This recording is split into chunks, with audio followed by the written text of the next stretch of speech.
Auto immune കണ്ടീഷനുള്ള ആളുകൾ detox ചെയ്യാൻ പറ്റുമോ എന്നുള്ളതൊരു വളരെ പ്രധാനപ്പെട്ട ഒരു പ്രശ്നമാണ്. ശരിക്കും പറഞ്ഞിട്ടുണ്ടെങ്കിൽ ഓട്ടോ ഇമ്മ്യൂൺ കണ്ടീഷൻസിൽ ഡീറ്റോക്സ് ചെയ്യുന്നത് അത്ര സേഫ് അല്ല എന്ന് ഞാൻ പറയും.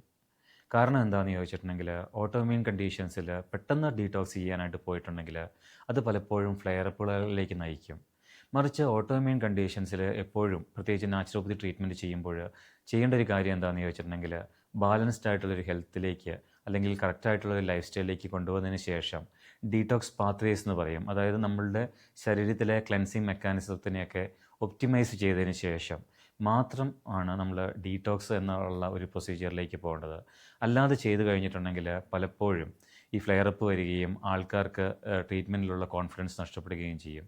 മറിച്ച് നമ്മളുടെ ആരോഗ്യം, നമ്മുടെ ഡയറ്റും നമ്മുടെ ലൈഫ് സ്റ്റൈലും ഒക്കെ ഒന്ന് ബാലൻസ് ചെയ്ത് നമ്മുടെ ഡീറ്റോക്സ് പാത്വേസ് ഒക്കെ ഒന്ന് കറക്റ്റ് ചെയ്തതിന് ശേഷം നമ്മൾ ഡീറ്റോക്സ് ചെയ്ത് കഴിഞ്ഞിട്ടുണ്ടെങ്കിൽ അത് ഓട്ടോ ഇമ്മ്യൂൺ കണ്ടീഷൻസിനെ റിവേഴ്സ് ചെയ്യാനായിട്ടും അല്ലെങ്കിൽ റെമിഷനിലേക്ക് കൊണ്ടുവരാനായിട്ടും നമുക്ക് വളരെ പ്രയോജനം ചെയ്യും.